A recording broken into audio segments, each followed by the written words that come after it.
Now that all of the workflows and models have been built, we can further build upon them by using analytical applications.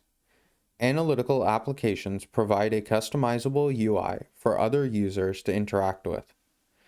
This makes it simpler and compartmentalizes the workflows away from other users, while still making them usable to the full extent.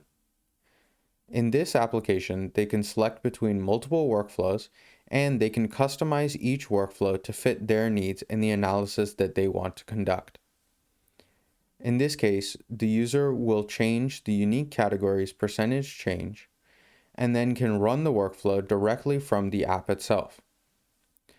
After they run the workflow, it works similar to the workflow's execution page. This allows them to see the full execution of a workflow. However, it has now been modified to their parameters.